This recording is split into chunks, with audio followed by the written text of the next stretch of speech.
തെരഞ്ഞെടുപ്പുമായി ബന്ധപ്പെട്ടുള്ള ഒരു വാർത്തയാണ്, ഒരു അപ്ഡേഷനാണ്. വമ്പൻ ടിസ്റ്റുകളാണ് തിരുവനന്തപുരം ജില്ലയിൽ നിന്ന് സംഭവിച്ചുകൊണ്ടിരിക്കുന്നത്.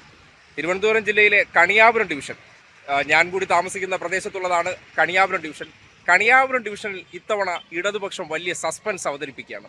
അതായത് സീറ്റ് ഇക്കുറി കേരള കോൺഗ്രസിന് കൈമാറിയിരിക്കുകയാണ്.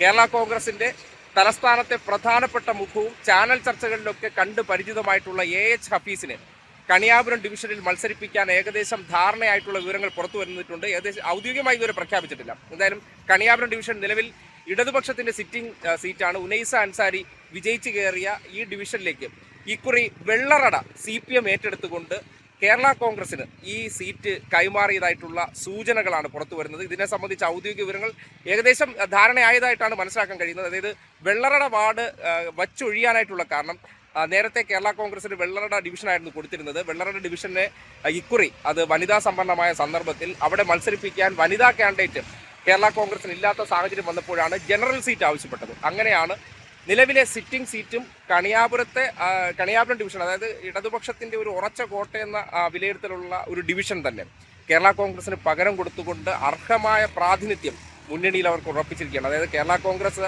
ഇടതുപക്ഷത്തിൻ്റെ ഭാഗമായതിനു ശേഷം നടക്കുന്ന ഒരു ഫുൾ ഫ്ലഡ്ജ് ഒരു തെരഞ്ഞെടുപ്പാണ് ഈ കടന്നു വരുന്നത്. ഈ തദ്ദേശ സ്വയംഭരണ തെരഞ്ഞെടുപ്പാണ് ഈ കടന്നു വരുന്നത്. ആ തെരഞ്ഞെടുപ്പിൽ അവർക്ക് വേണ്ട എല്ലാ തരത്തിലുള്ള പ്രാതിനിധ്യവും ഉറപ്പാക്കിക്കൊണ്ട് അവരെ ഏറ്റവും സംതൃപ്തിപ്പെടുത്തിക്കൊണ്ട് ആണ് ഒരു സീറ്റ് നിർണ്ണയ ചർച്ചകൾ പുരോഗമിക്കുന്നത്. അതിപ്പോൾ തിരുവനന്തപുരം നഗരസഭയിലായിരുന്നാലും 3 സീറ്റുകൾ കൈമാറിയിട്ടുണ്ട്.